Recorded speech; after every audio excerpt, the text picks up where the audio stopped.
Saudações iniciais da Nintendo. Fala, eu tô aqui direto em contato com Valinho City, né, Bruno? Isso aí, interior. Sejam muito bem-vindos, vocês que estão escutando. Fala, Brunão, como é que você tá hoje? Como é que você dormiu? E aí, Pedrão? Dormi bem, razoavelmente bem. Estamos aí, reta final de pandemia, né? Brunovski já tomou Agora a tomei minha primeira dose da vacina. primeira dose. Vamos caminhando ao final da pandemia. Daqui pra frente, só alegria, Brunão. Final do ano Pelo vai menos tem os estar... nossos jogos aqui para colaborar com a descontração. Exatamente, né? Que foi um tópico aí que cresceu bastante durante a pandemia, justamente que as pessoas não podiam sair de casa, né? E Sim. começaram a comprar mais videogame, falar mais sobre videogames. E aí hoje a gente vem aqui falar, então, eu e o Brunão, esse mestre, né? O sábio de tudo, que é o Brunão, pra gente Que falar isso, é sobre... uma honra sempre falar com o Pedrão. Que Uma isso. honra minha. Esse começo de podcast aqui tá muita broderagem. Mas vamos pro que interessa. A gente aqui é só broderagem.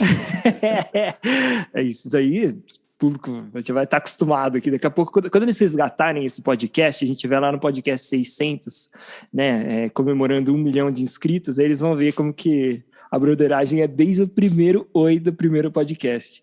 Isso aí.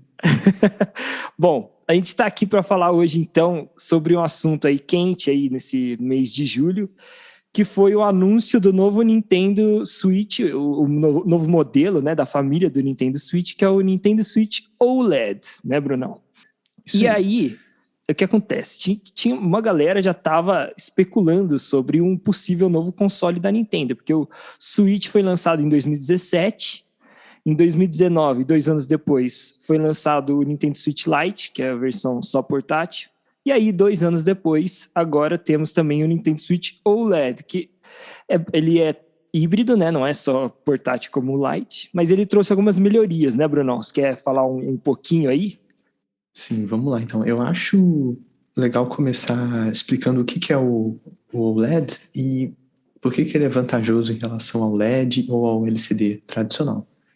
Então, a ideia é a seguinte: lá há algumas décadas, quando surgiram aquelas primeiras telas LCD, a ideia é você ter uma única lâmpada fluorescente que ilumina todos os pixels daquela tela. Então, independente de ser uma imagem clara ou escura, o nível de iluminação é uniforme na tela inteira, em toda a sua área. Então, você não tem um grande controle sobre o contraste daquela imagem.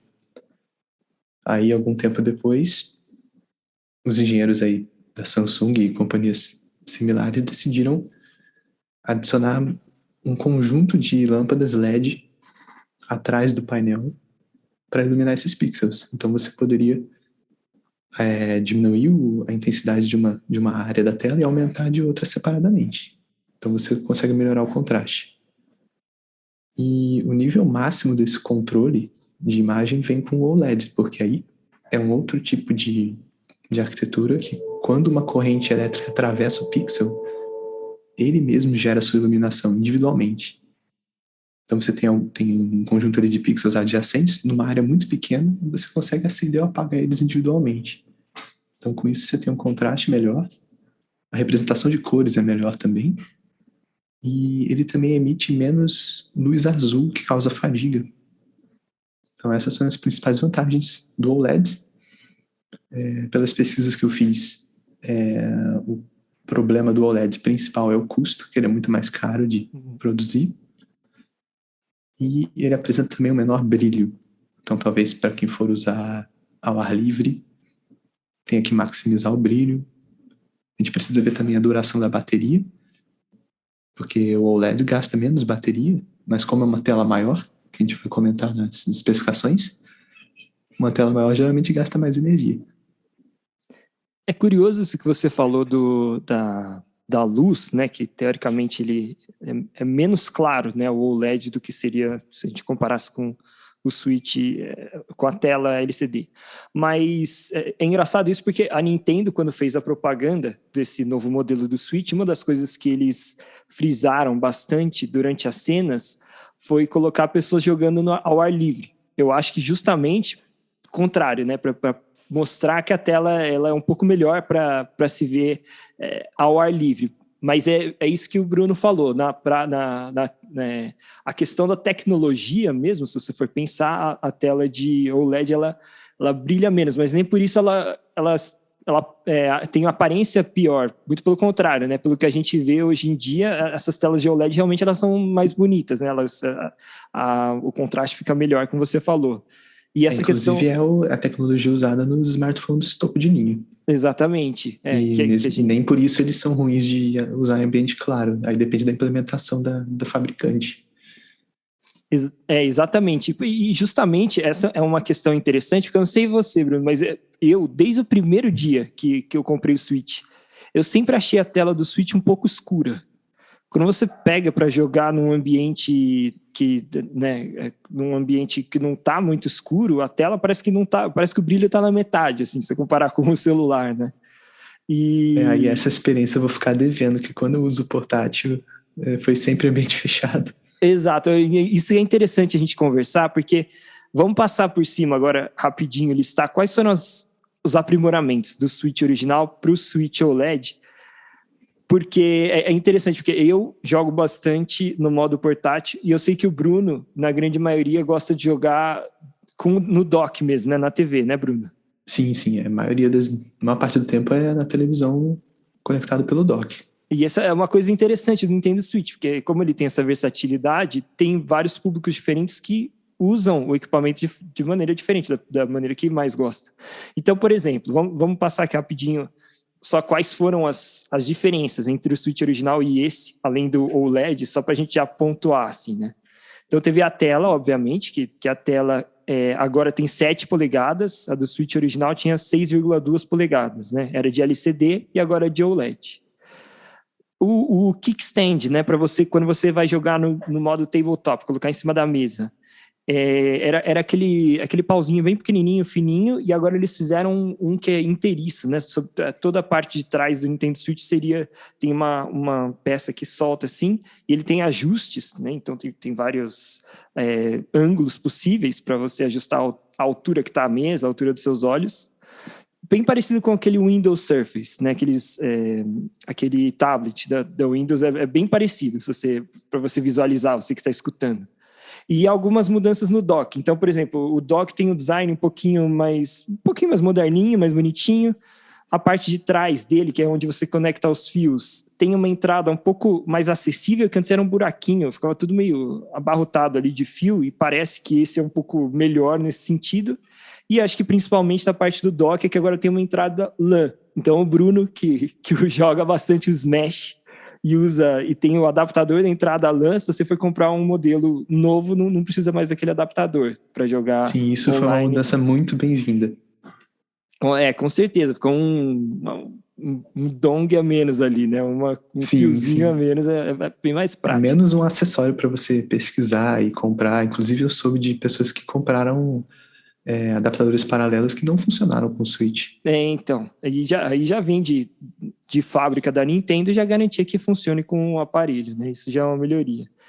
E só para não deixar passar, alto-falante parece que melhorou um pouco. Sinceramente, eu acho muito alto o alto-falante do Switch.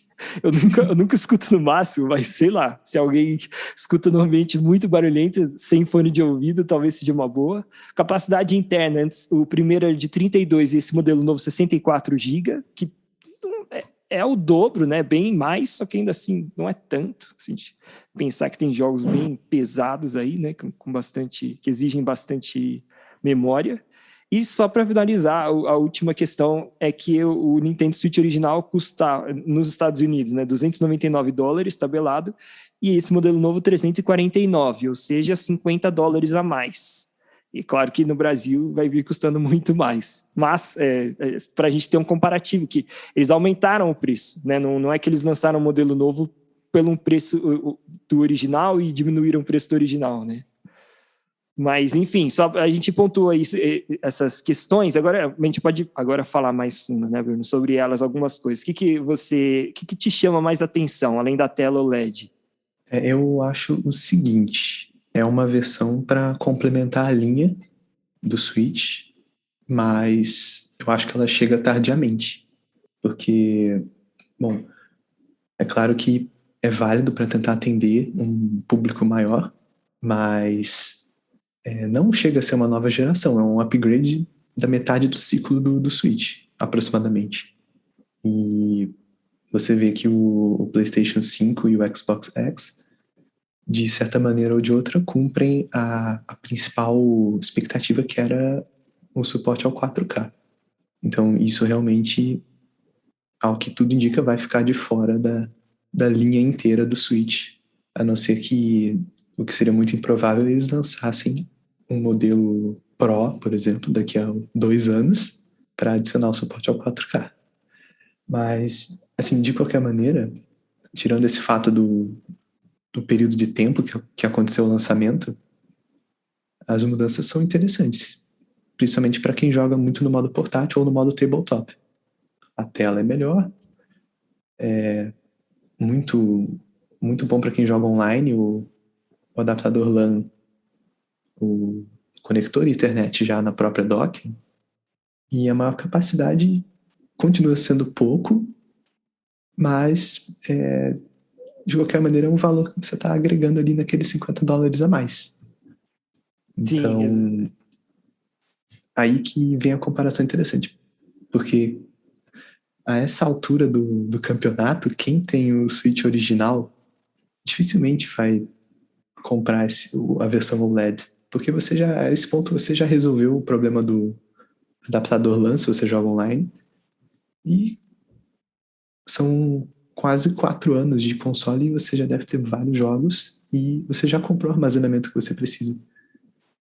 E aí, se você fizesse esse upgrade, seria somente pela tela.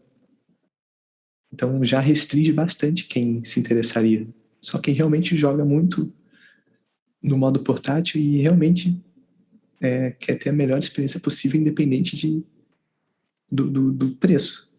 Você pagaria esse acréscimo só pela diferença da tela. exatamente. Essa é uma questão bem interessante, né? Se vale a pena ou não, e para quem que vale a pena, né? Fazer esse upgrade. Com Se você certeza. pensasse em valores aqui desses acessórios, em dólar, né, para ficar uma coisa menos Sim. imprevisível, um adaptador de internet para o Switch, eu peguei o que eu comprei, porque eu sei que funciona, aproximadamente $10. Sim. E um cartão micro SD de 16 GB, para você somar com os 16 original do Switch e ter os 32 que vem no OLED, seria $8. É Então, 32 para 64, na verdade. Mas, enfim. é verdade. Mas não deve passar de $15 isso.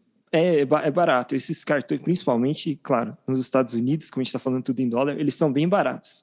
Sim, Mas sim. mesmo aqui no Brasil, eu já comprei vários cartões, porque enfim, como a gente praticamente não tem a mídia física aqui no Brasil, eu vou baixando tudo pela eShop mesmo, né?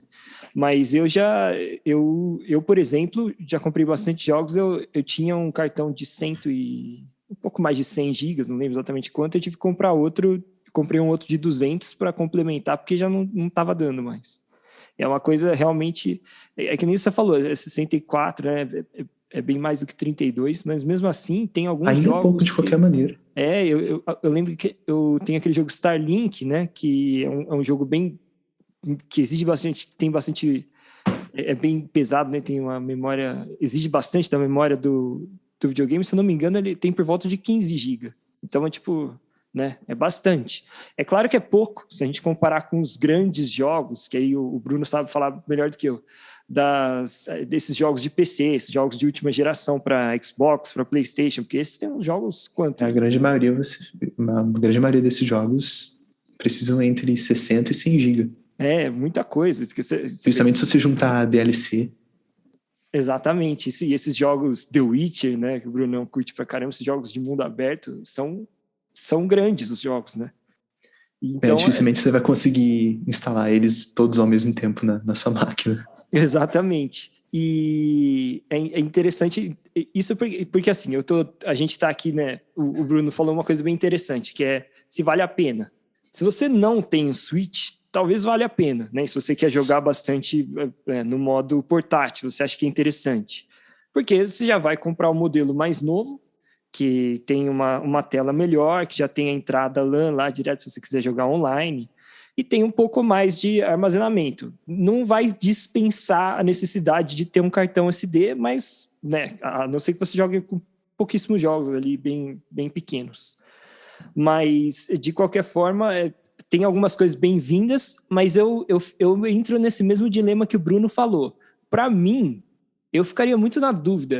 Na verdade, assim, é claro, ele nem veio para o Brasil ainda, por isso que é mais fácil de eu não decidir agora, porque vai demorar, vou ter tempo para pensar para poder decidir. Mas assim, eu sempre me incomodei muito com a tela do Switch. Mas é que nem o Bruno falou, né? Faz anos já que eu tenho o Switch, comprei o Switch em 2017. E aí eu fico pensando, será que se eu fizer o upgrade agora, daqui uns 2, 3 anos não vai lançar um modelo aí sim, bem melhor, que vai valer a pena, né? Sim, uma nova geração, um produto inteiramente diferente. Essa que seria a expectativa. Uhum. Que seja, por exemplo, como foi a mudança, para a gente pegar o exemplo dos portáteis da Nintendo, do DS para o 3DS. O 3DS, ele tinha um hardware bem melhor, bem mais avançado e tal, mas tinha a questão do 3D, da tela, mas ele ainda assim era compatível com os jogos do Nintendo DS. Então, eu acho que é possível que aconteça isso com a Nintendo, né? Que a próxima geração, que provavelmente vai ser um console híbrido, dado a popularidade do Nintendo Switch, aí já vendeu quase 100 milhões, né, de unidades. Porque, enfim, e aí eu acho que vai ter essa retrocompatibilidade com os jogos do Switch em si, né? Eu acredito nisso. Mas ainda assim vai ser um console novo, uma geração nova, como você disse, né, Bruno? Isso que seria a grande expectativa. Eu acho que a versão OLED é muito mais um complemento do que um novo produto, realmente. Sim, seria mais... interessante pensar, né, que, vamos supor, se eu não tivesse nenhum Switch, eu compraria a versão OLED, mesmo não sendo muito adepto do portátil. Porque, pela garantia, se um dia eu quiser jogar portátil, se eu mudar de gosto, eu tenho a melhor opção possível e eu não acho o acréscimo tão alto assim de preço. Se você comparar com o preço de um jogo novo... Lógico, para quem não tem nenhum console Switch, né? Sim. Se a gente comparar, uma comparação que acho que é interessante a gente fazer para ter noção do preço. É claro que a gente não sabe quanto que vai custar aqui, mas para quem está lá nos Estados Unidos, o Switch...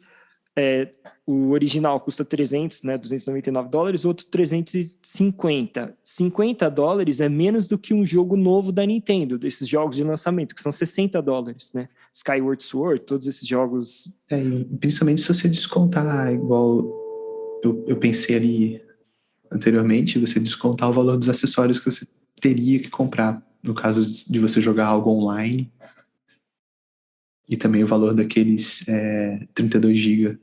Exatamente. Que ele entrega mais. Isso também estaria incluso nos $50 de diferença entre os dois produtos. Exatamente. E de fato, pelo que a gente tem visto, até eu acho que é justificável o aumento do preço. Assim, eu tenho uma questão muito, claro, pessoal, de você achar que as melhorias agregam valor suficiente para você comprar ou não. Claro que é uma decisão muito pessoal. Aí a gente pode falar de várias questões e tem gente que vai achar que vale a pena, tem gente que vai achar que não.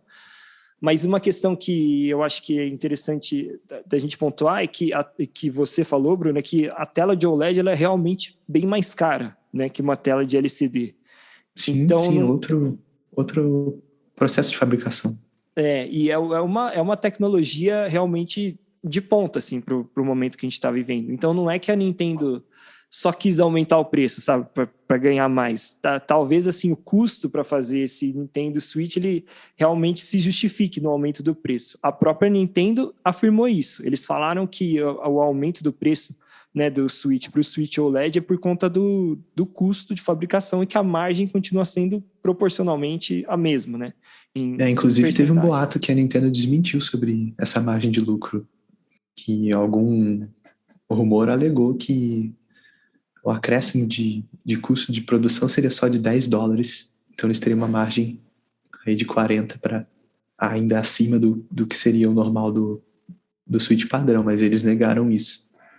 Porque, assim, é que nem você falou, apesar de...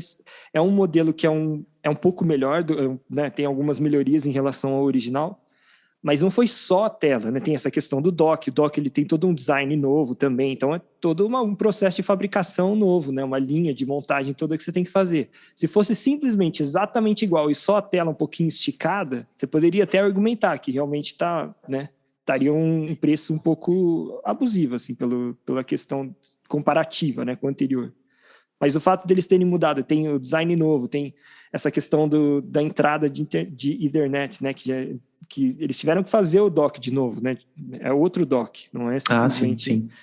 E parece que os docks são compatíveis entre os dois aparelhos, inclusive. Sim, isso é uma coisa bem interessante que foi falada. Que é uma coisa interessante também para quem já tem o Nintendo Switch e está pensando em pegar um novo, né? Esse o modelo OLED. Porque você vai ficar com 2 docks, né? E aí você pode colocar em 2 televisões e jogar em qualquer uma delas, né? Uma praticidade que você tem. Se quiser mudar do seu quarto para a sala, né? Sem ter que desmontar o dock, sim.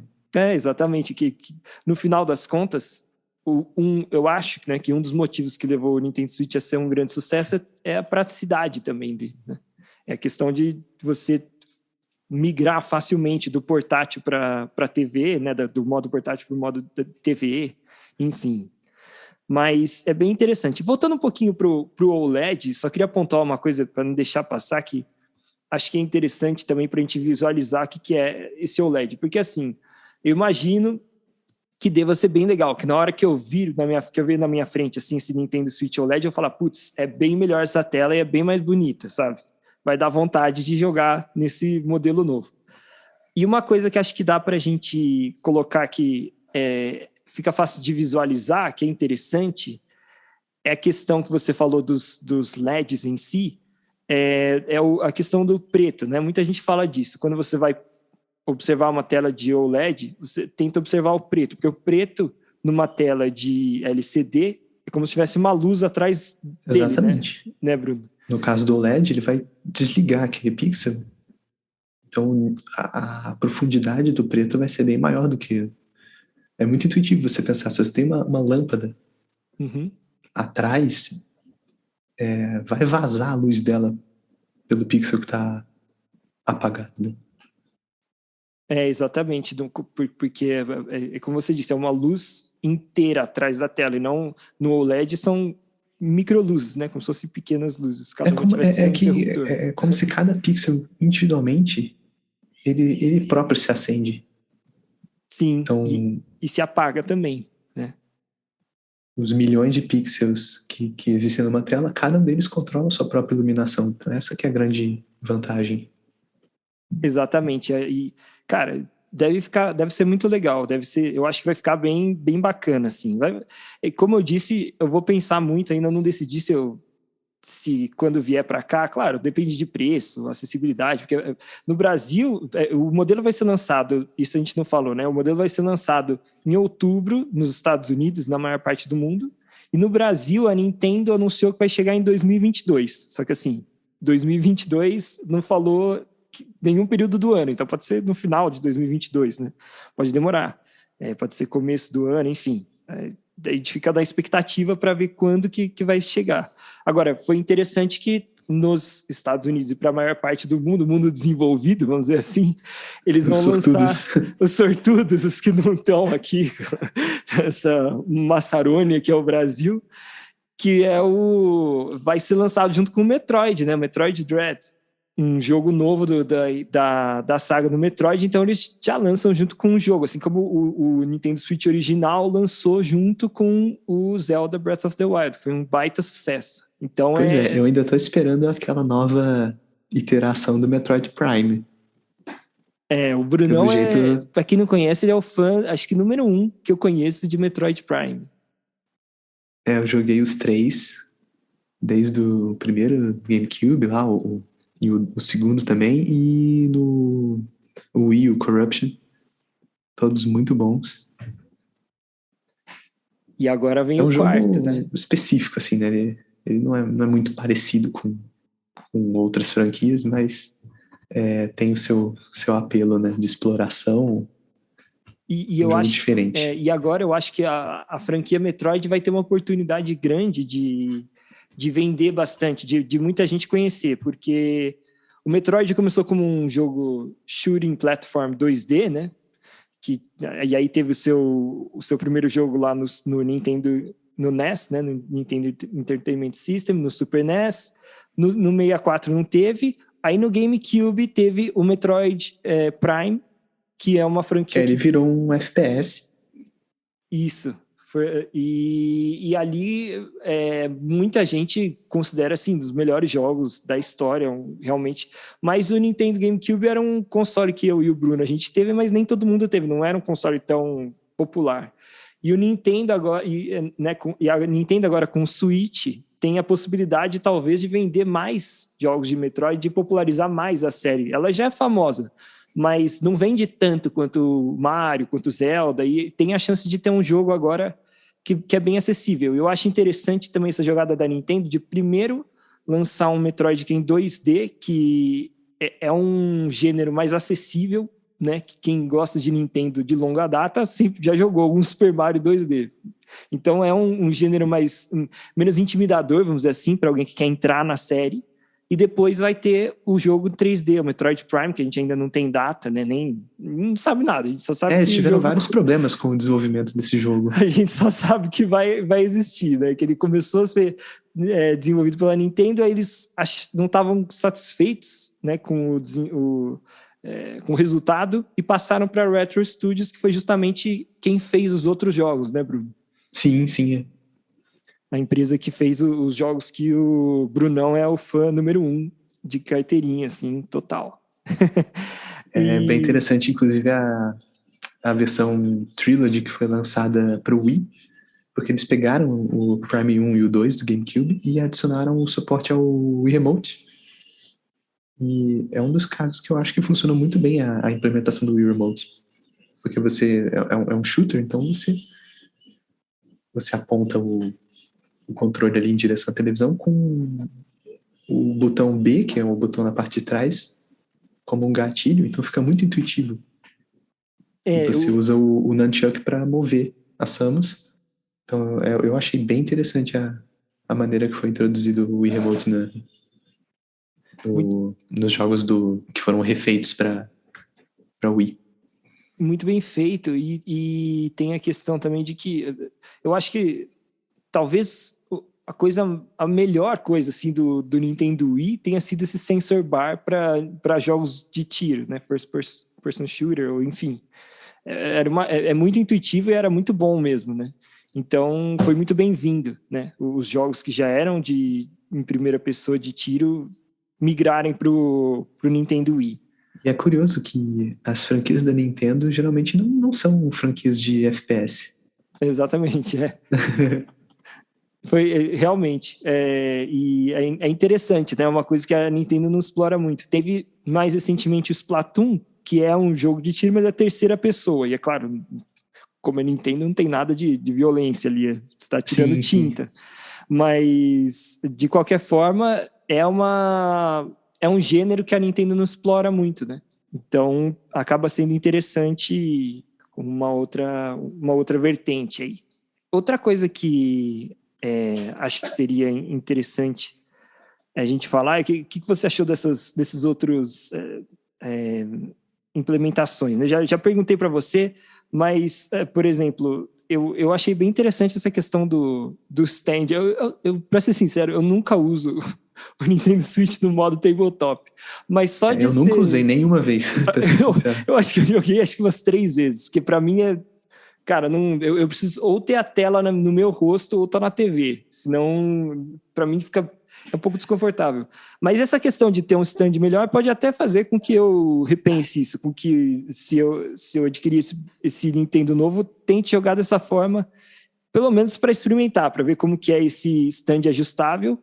E eu achei bem-vindo essa questão de ser um stand maior, porque realmente é bem fajuto, né? Esse stand que o Nintendo Switch original tem. É tipo um palitinho, pra quem ele fica no usa canto. Modo tabletop, só tem uma opção de ângulo pra jogar. E ele fica meio desequilibrado, né? Se tiver em qualquer superfície que não é totalmente plana ou que der uma chacoalhadinha, ele cai, porque é de um lado só. Então, do lado esquerdo, né? De quem olha pra tela. Não fica firme, né? Bom, os rumores diziam que essa versão OLED teria suporte a 4K. E parece que uma boa parcela assim, do público acreditou muito nesses rumores. E foi uma certa decepção quando saiu o anúncio que a resolução continua em 1080p. Então, a nossa opinião aqui sobre isso, eu achei muito otimista considerarem que esse console ia rodar 4K, porque se você comparar com o 4K gaming em geral, os outros consoles de última geração, o PS5 e o Xbox X, ambos custam $500 e não é muito claro como que eles entregam esse 4K. Porque se você comparar com o PC, por exemplo, com o PC, o 4K nativo, onde você realmente está renderizando a resolução de 3840 por 2160 pixels, você precisa de uma placa de vídeo de $700 para cima, ou mais. Seria uma RTX 3080, ou uma 3090, ou alguma equivalente da Radeon. Que dá uns 2 Nintendo Switch OLED. Sim, sim. O preço. Então é muito otimista achar que um console de $350 entregaria um 4K, mesmo que fosse um 4K via upscaling, ou um 4K via checkboarding, ou igual existe muito hoje em dia resolução dinâmica. Então, numa cena menos exigente, ele mantém 4K a 60 frames. Se começar a cair a frame rate, ele diminui a resolução. Então, assim, a gente pode até explicar aqui rapidamente, né? O upscaling, a ideia é você adivinhar qual é o valor de um pixel adjacente a um pixel que você já calculou. Então, você tem ali, por exemplo, 1080p, você quer expandir aquela imagem para 4K, mas você não quer ter o custo de gerar os pixels para o 4K. Então, você gera os pixels do 1080p e você vai adivinhando os pixels adjacentes para complementar a imagem. O resultado não é igual ao do 4K nativo, óbvio, mas é melhor do que o Full HD típico, né? O checkboarding, a ideia é como se você gerasse a imagem num tabuleiro de xadrez. Então, cada frame teria pixels pretos, que seriam equivalentes às casas pretas, e as casas brancas. E você, num determinado instante, você gera só os pretos. Aí, no instante seguinte, você gera só os brancos. E aí, você está sempre gerando metade da imagem.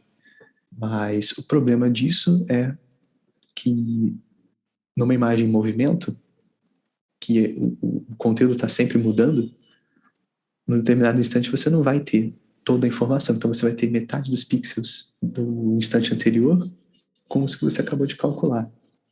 Então isso também tem um impacto na imagem e ficaria entre o upscaling e o 4K nativo.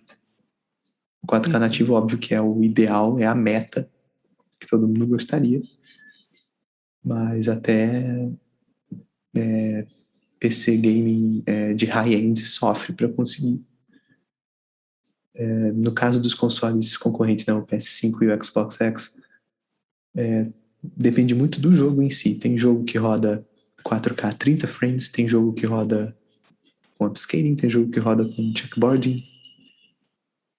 Então não tem um consenso e dificilmente no console você tem amplitude de configurações que você tem no PC para você definir exatamente o que você quer. É uma tecnologia que não está 100% integrado de uma forma que todos os jogos já... Não é tão simples, né, de se implementar. Não é uma coisa eu acho como... Pode falar. Não, eu ia falar, não é uma coisa como quando os consoles passaram a ser HD, que foi de uma hora para outra e todos os jogos alcançavam essa resolução. É que o incremento do 1080p para o 4K é muito grande. Inclusive, esse é um outro ponto que eu ia sugerir aqui. Talvez o ideal fosse fazer esse salto para 1440p.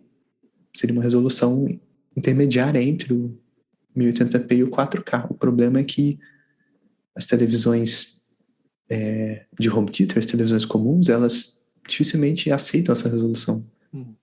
Teria que jogar num monitor gamer, um monitor de computador, que você tem uma possibilidade maior de resoluções para usar.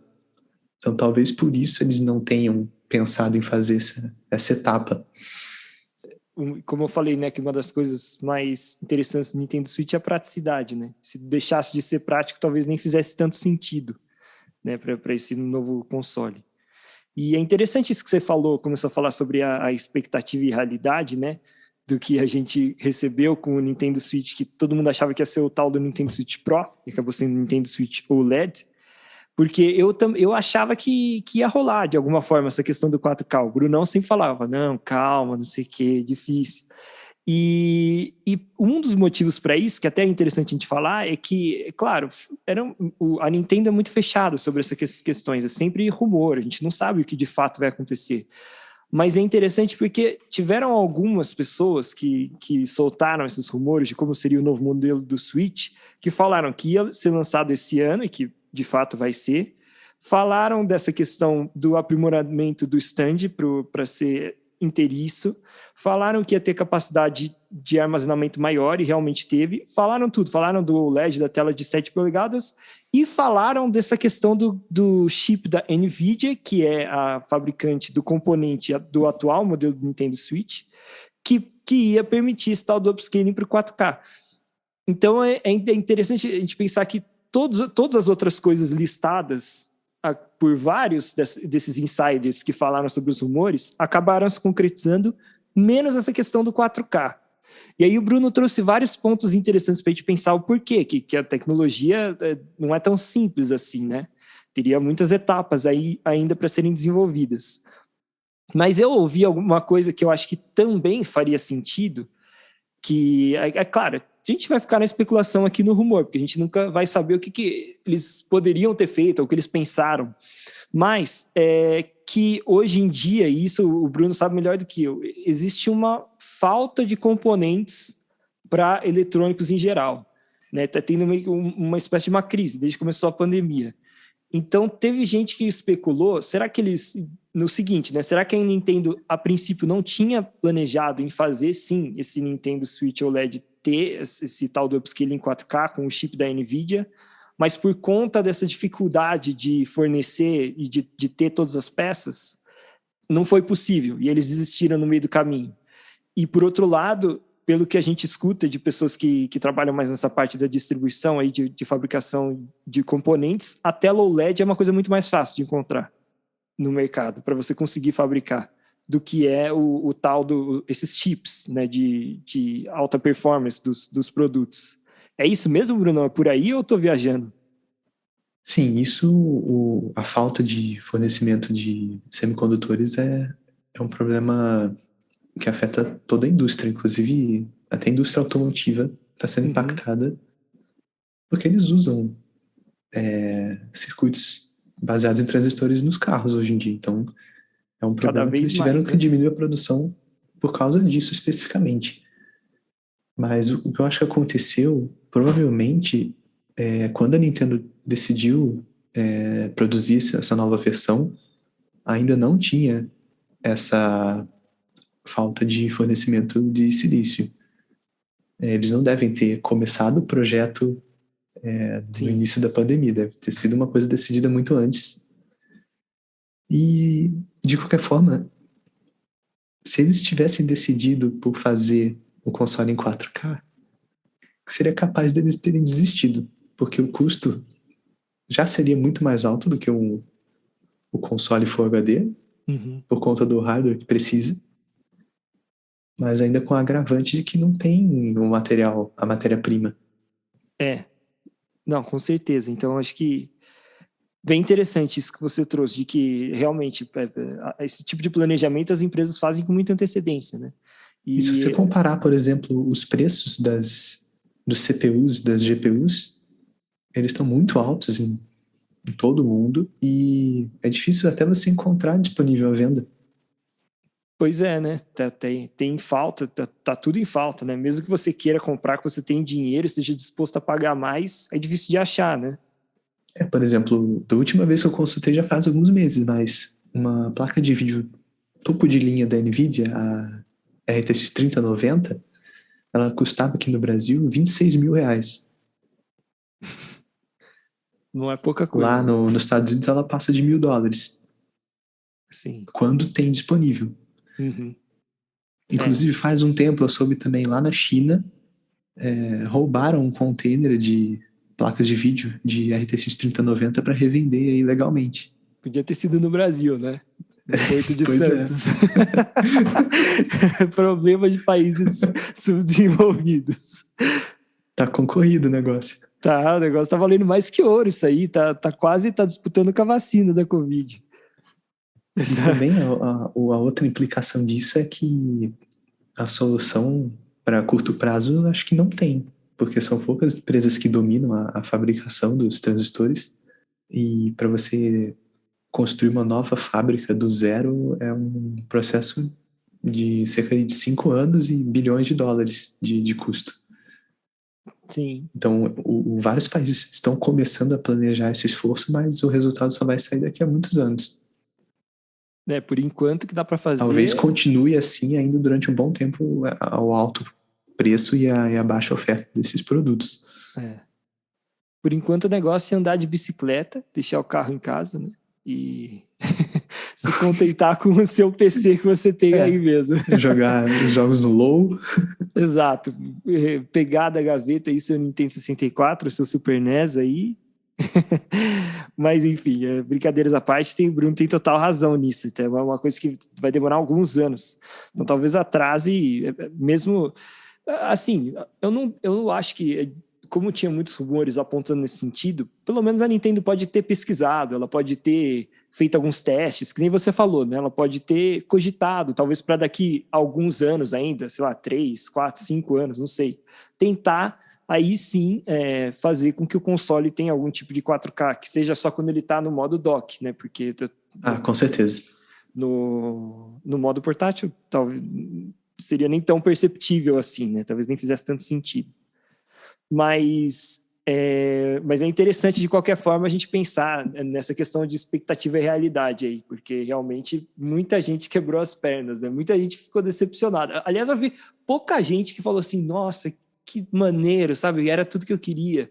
E eu gostei dessa questão do OLED e tudo, mas é que nem você falou, tem essa questão também de você colocar na balança. Será que vale? Será que é o timing certo, né, para eu trocar de console, para pegar um novo? Eu acho que foi muito atrasado, porque dificilmente alguém que tem o console padrão, Switch original, faria esse upgrade. Exatamente.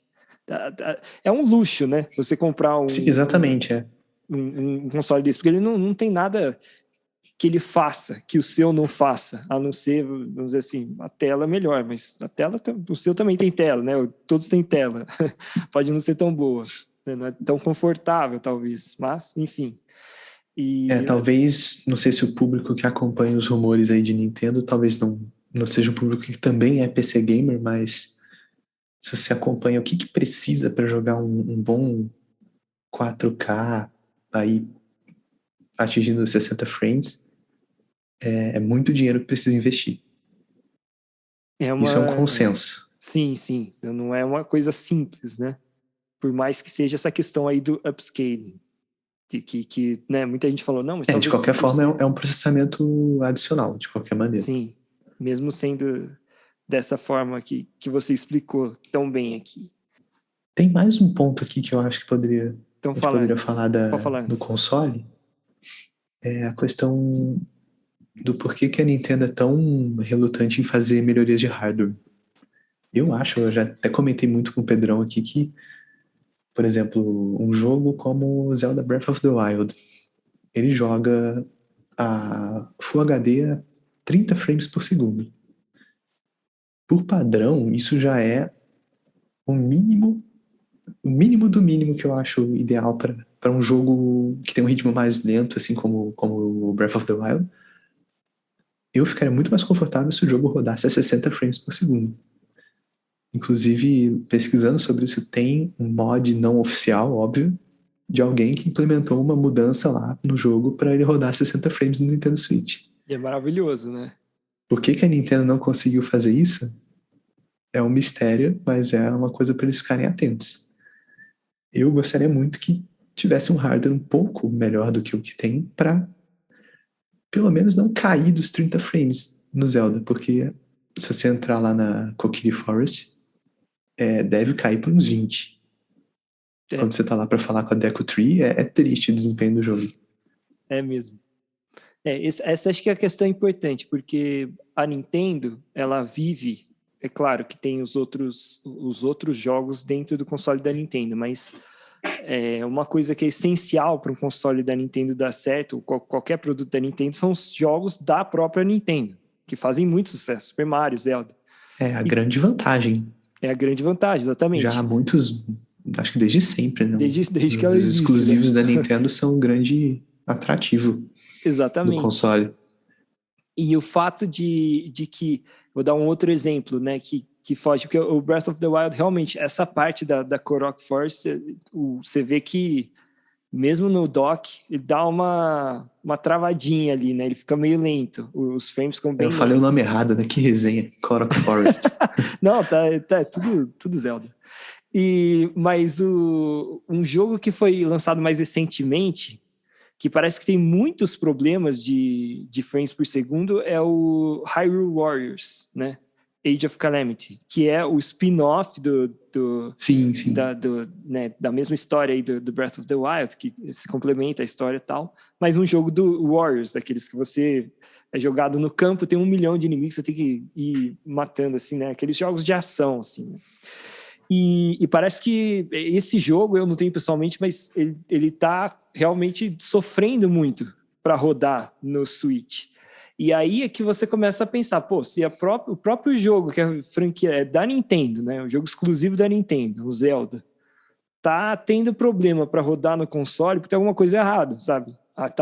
Porque, é claro, a estratégia da Nintendo, desde o Nintendo Wii, que foi um grande sucesso, tem sido fazer um videogame mais barato do que Xbox e PlayStation, que seja mais acessível, porque ela entende que os jogos que ela faz são para um público amplo, não só para quem ama, assim, né, hardcore gamer e tal. E por isso até que a gente vê jogos bem casuais, assim, que não são sempre os favoritos dos gamers. Por exemplo, na época do Wii, o Wii Fit foi um dos jogos mais vendidos do Wii, né? Um Sim. jogo, né, que é bem amplo, assim, para pegar todos os tipos de jogadores. E agora também no Nintendo Switch tem o Ring Fit Adventure, que é como se fosse uma versão mais nova do Wii Fit também, assim, top 10 jogos mais vendidos do Switch, ele tá lá. Então, a Nintendo não quer bater de frente com a Sony e com a Microsoft em hardware. Exato, que a estratégia é diferente, né? Eles querem fazer um produto mais acessível, mais barato, seja mais simples, e por conta disso ele nem dá para ser, né? Não tem como ele ser por vários motivos, né? um hardware tão pesado. Mas acaba que às vezes, que nem agora, nesse momento, se a gente compara, quando a gente pega esse problema de que os próprios jogos da Nintendo já não estão rodando tão bem no console, que tem alguma coisa errada, que está ficando um pouco para trás demais, né? Essa conta não está batendo. Então, talvez fosse um pouco mais caro, o Nintendo Switch tivesse um pouco mais de capacidade, não sei, que continue rodando os jogos, não precisa ser 4K, mas que ele rode um pouco, que ele tenha a capacidade para pelo menos os frames por segundo serem, né, mais adequados com os jogos. Eu acho que para os jogos atuais que a Nintendo se propõe a fazer, até por questões assim de como é feita a arte dos gráficos, das texturas, eu acho que se rodasse a 1080p 60 frames em todos os jogos, ficaria bom ainda por um longo período. Enquanto o 4K ainda é muito difícil de conseguir. Exatamente. Não necessariamente. E não seria um incremento de preço tão alto. Eu concordo totalmente. E é uma questão que é aí que você fica com dó, assim, né? De você pegar um jogo tão bom quanto Breath of the Wild, né? Que vai ter uma sequência. Será que ele vai ser melhor? A gente fica pensando, será que ele vai ter mais texturas, vai ser mais pesado, ele vai rodar pior do que o primeiro, né? Porque o Nintendo Switch, ele já tinha esses problemas lá no lançamento, né? O Breath of the Wild foi um jogo de lançamento, 2017, a gente está em 2021. A sequência do Breath of the Wild dizem que vai ser o ano que vem. Ainda acho que pode dar uma atrasadinha, mas que seja o ano que vem já. São 5 anos aí, 5 anos com o mesmo hardware, com o mesmo processador, com os mesmos problemas.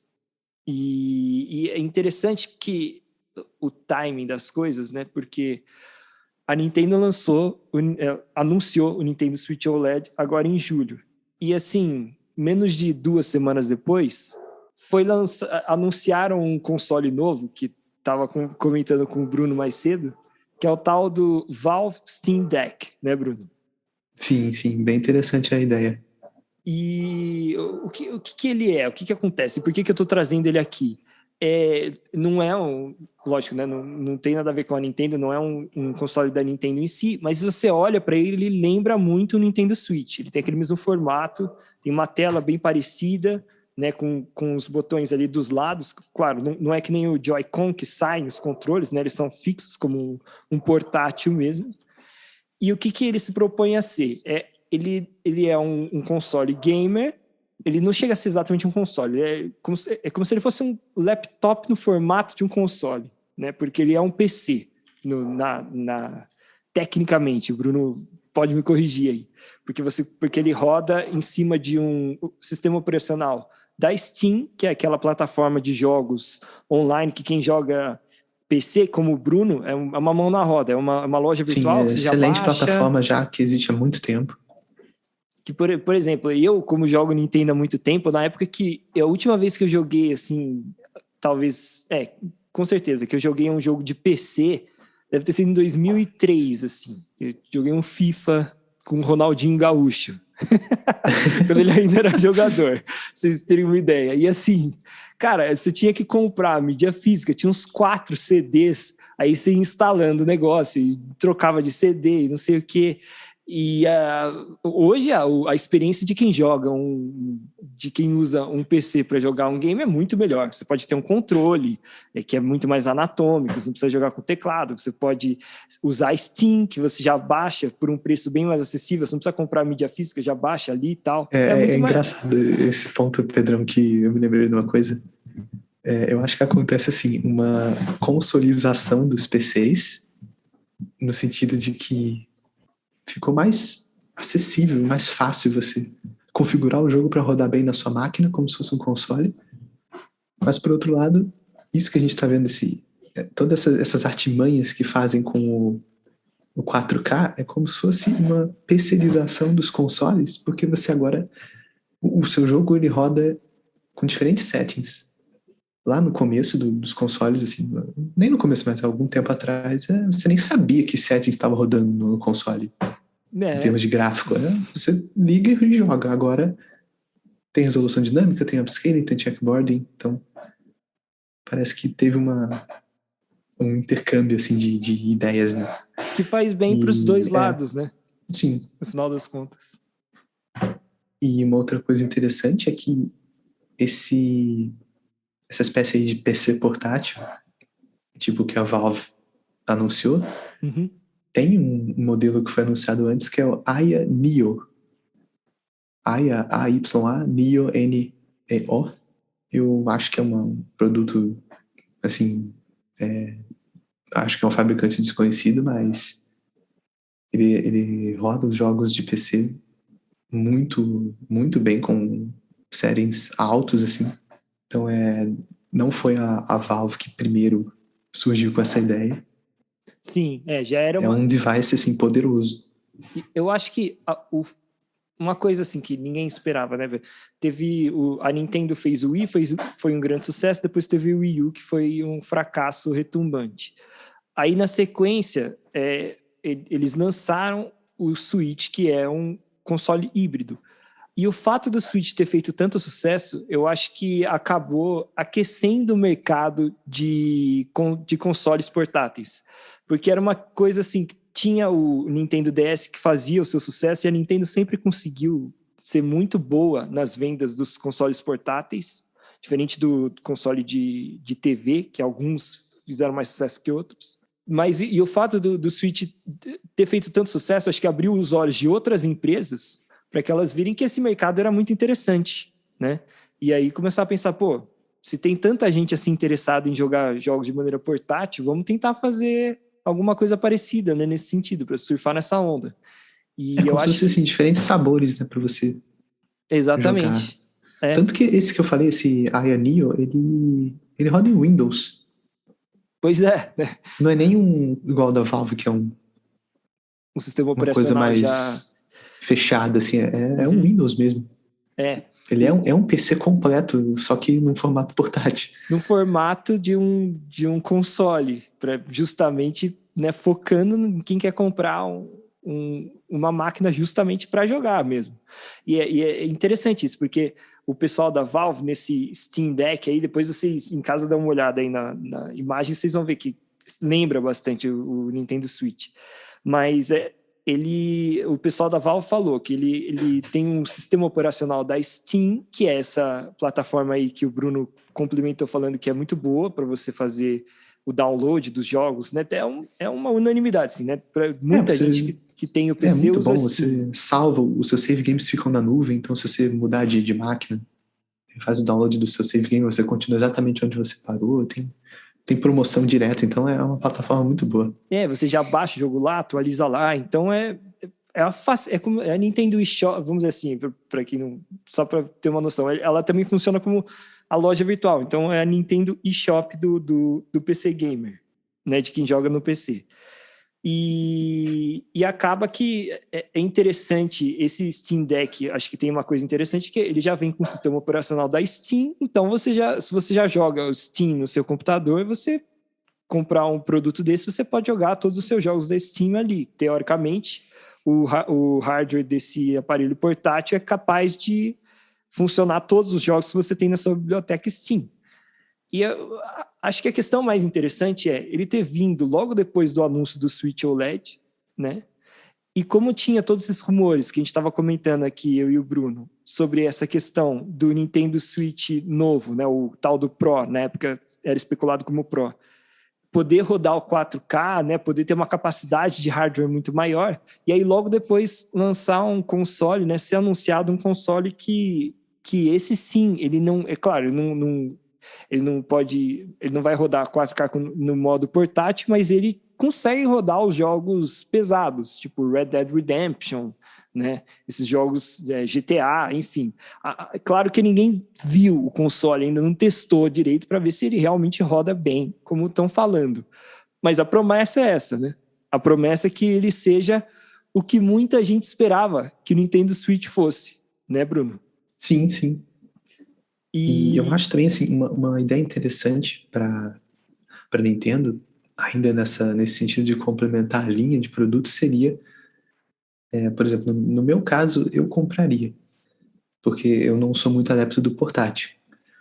Mas se eles lançassem um console dessa geração do Switch original, sem o modo portátil, fosse uma coisa mais parecida com o que era o Wii U, só que, assim, sem o gamepad, poderia já incluir um Pro Controller, uma coisa para otimizar um pouco o custo, mas que jogasse com um nível assim, de gráfico entre o Switch e os consoles rivais PS5 e Xbox X. Ou na época, né, o PS4, por exemplo, jogasse com Full HD 60 frames.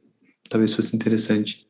Sim, seria bem interessante. É mais uma opção para quem não faz questão do portátil. Porque eu trocaria, por exemplo, a parte portátil por mais máquina, entendeu? Os Joy-Cons eu nunca uso. Trocaria os Joy-Cons por um Pro Controller. Sim. Então, seria mais uma opção que eles poderiam pensar.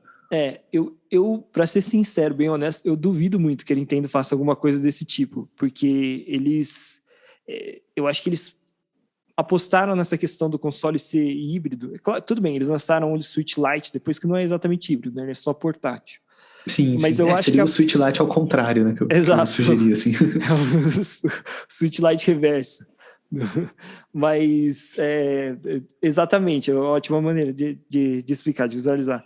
Mas eu entendo, e eu também, assim, já que você começou a sonhar com qual seria o seu Switch dos sonhos, na minha mente, eu pensaria um pouquinho diferente de você. Eu também entendo que eu acho que o Nintendo Switch deveria ter, talvez, um outro membro da família aí com especificações que dessem a ele um pouco mais de capacidade para rodar esses jogos mais pesados. Mas talvez, né? E claro, eu sou muito leigo nessa parte de tecnologia, até você, Bruno, pode complementar. Uma maneira de você conseguir isso sem abrir mão da portabilidade seria, de uma certa forma, você fazer um dock que fosse um hardware em si. Então, o dock do Nintendo Switch, ele transfere a imagem para a TV, ele não é só isso, mas ele poderia ser mais do que isso. Ele poderia ter uma espécie de um hardware dentro dele mais parrudo, vamos dizer assim, que ficasse ali sempre do lado da TV, então ele não precisaria ser tão portátil assim, para quando você fosse jogar na TV, ele desce um pouco a mais, desse sim, assim, a ideia é muito essa interessante. dopada aí no sistema para ele ficar mais forte. Seria uma ideia parecida com uma placa de vídeo externa, por exemplo. Exatamente, foi isso mais ou menos que eu pensei. Eu não sei, sim, a ideia seria muito boa também. Não sei até que ponto isso seria viável, claro, nem quanto seria vantajoso ou interessante para a Nintendo arriscar uma coisa desse tipo, mas como a gente está aqui... Eu concordo com você, eu acho difícil a Nintendo lançar um produto estacionário, assim, igual eu sugeri, mas a ideia seria melhorar essa parte de hardware sem ter que aumentar tanto o custo por ela estar tirando a parte portátil. Meio que equilibrar um pouco as coisas para quem preferisse uma coisa um pouco mais parecida com os consoles concorrentes, os consoles tradicionais que são para uso em home theater mesmo, em casa. Exatamente, porque é uma equação difícil, né? Se você for pensar pela Nintendo, porque assim, a gente falou aqui um pouco do Valve Steam Deck, e eles se propuseram a fazer mais ou menos, né, uma coisa aí parecida com o que a gente comentou, um hardware portátil que tivesse uma capacidade de processamento maior. Então, pudesse processar alguns jogos mais que o Nintendo Switch não é capaz de rodar. Mas quando você transforma isso, quando você vai pensar em todas as coisas que você tem que adaptar para esse software, para esse hardware ser portátil, tem que abrir mão de algumas coisas e que acabam pesando na hora de você tomar uma decisão. Então, por exemplo... E tem a questão de pesar literalmente, porque pesar literalmente, o Steam Deck pesa 700 gramas. Era exatamente isso que eu ia falar. O formato de portátil, mas ele é bem pesado. Então, e só para o pessoal ter uma noção, é mais ou menos 3 vezes, né, do que o Nintendo Switch, se eu não me engano. 2 ou 3 vezes o peso do Nintendo Switch.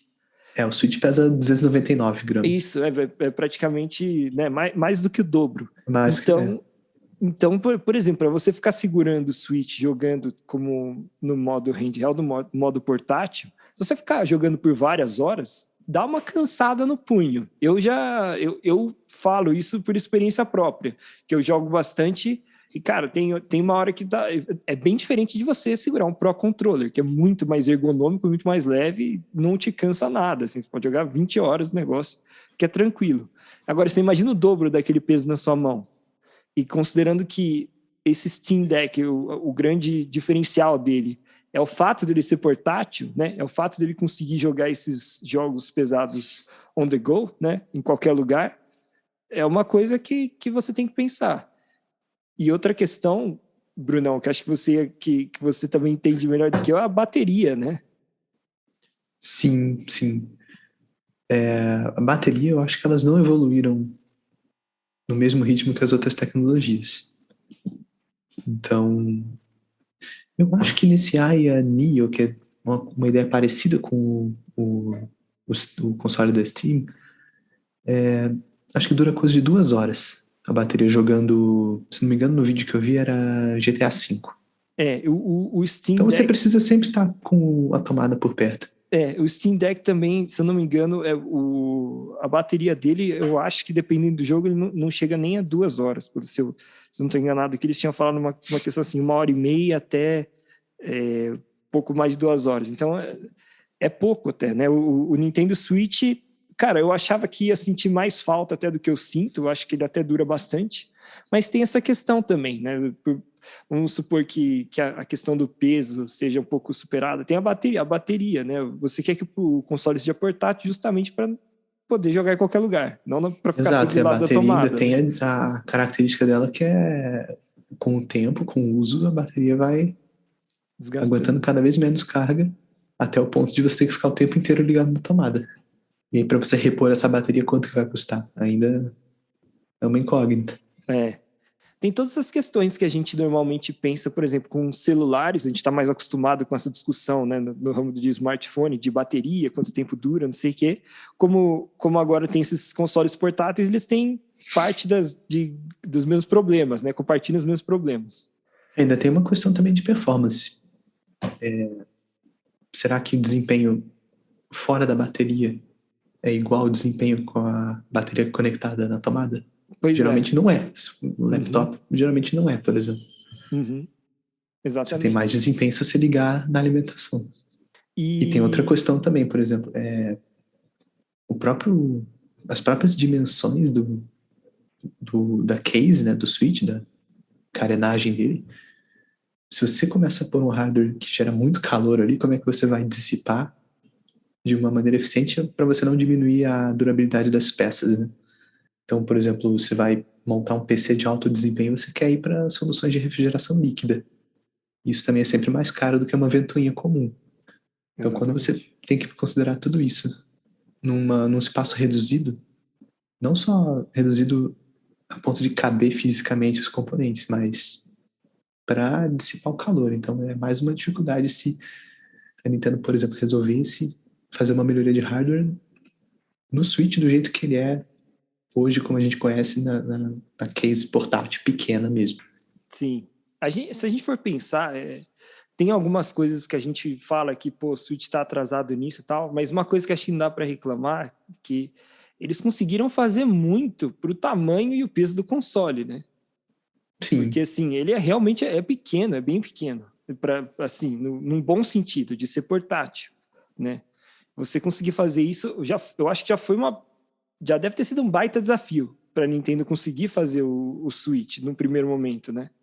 E é claro que também isso facilita um pouco, a partir do momento que você fez você aprimorar, né? Para os próximos, você também vai ganhando. Eu fico bem curioso como que o Steam Deck e o Ioneo fazem com a dissipação de calor.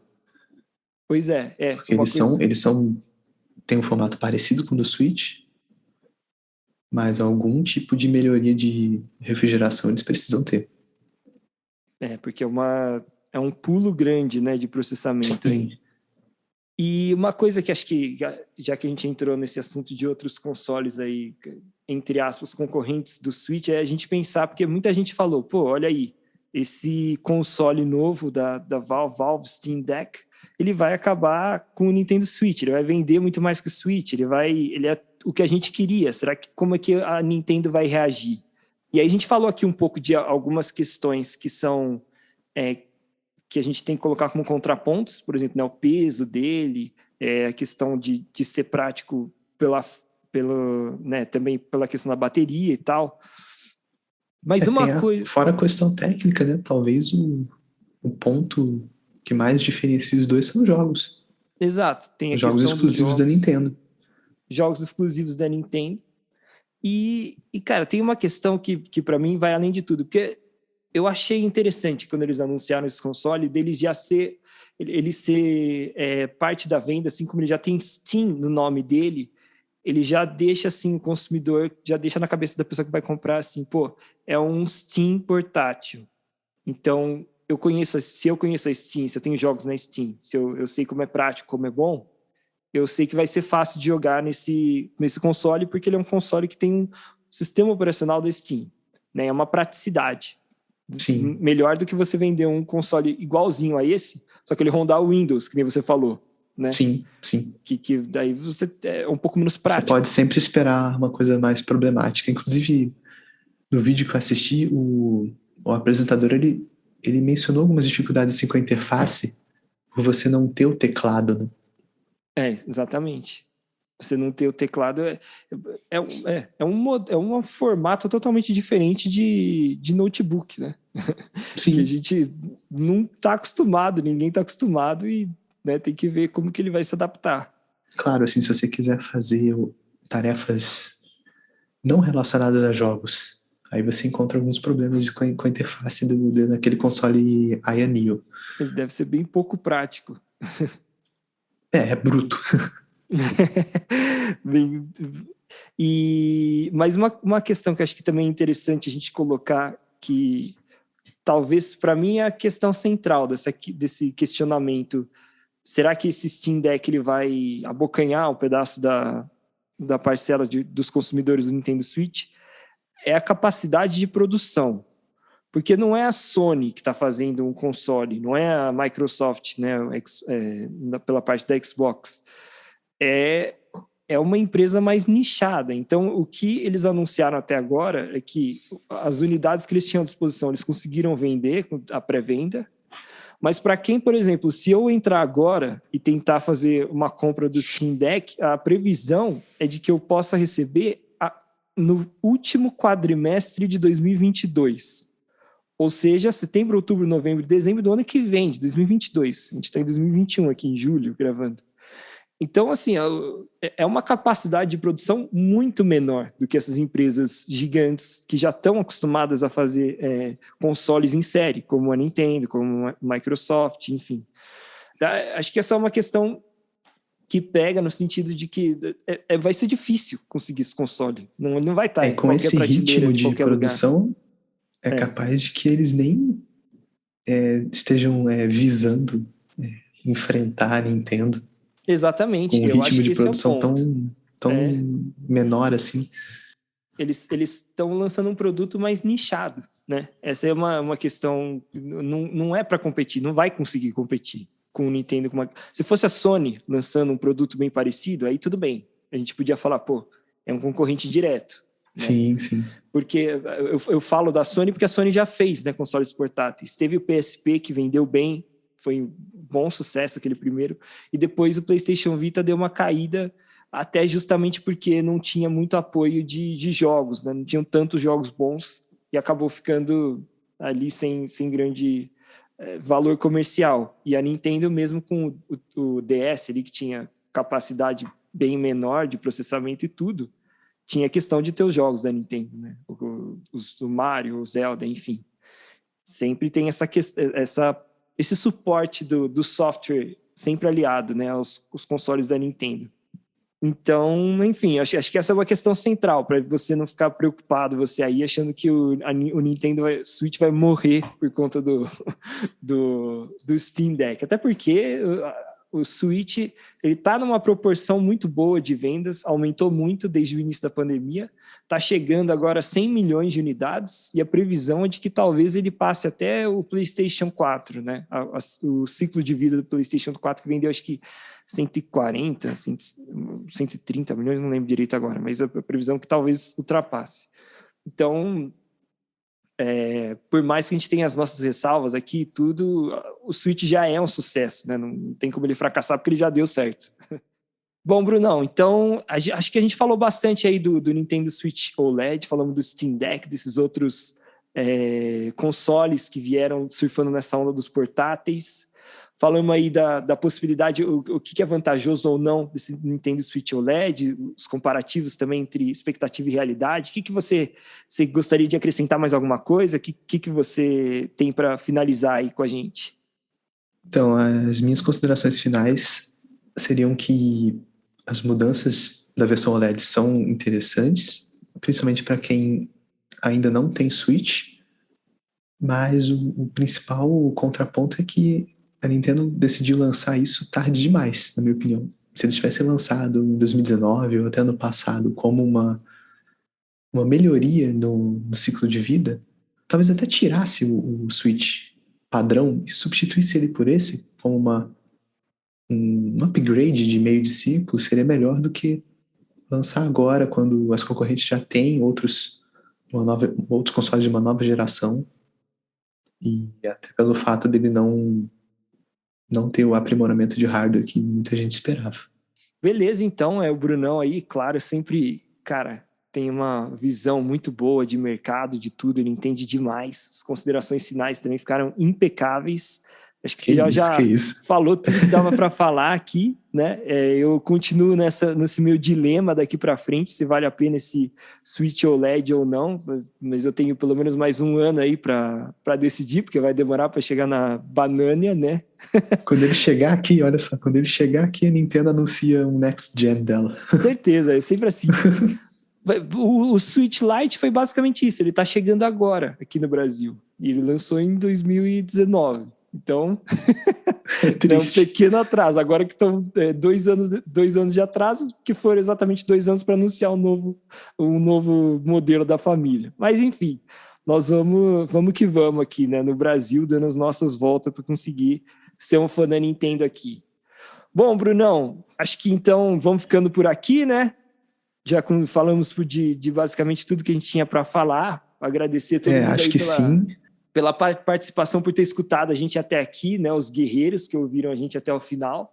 E, mais uma vez, exaltar que esse homem maravilhoso aqui, que é o Brunão, que sempre enriquece muito o podcast. Não, muito obrigado. Sempre demais falar com o Pedrão, ainda mais sobre assuntos tão agradáveis, tipo tecnologia, games. Fico aqui à disposição. Qualquer hora a gente reúne de novo. É isso aí. Grande abraço aí. Valeu, então. Obrigadão, Bruno. Um grande abraço para todo mundo. Até a próxima, galera. Valeu.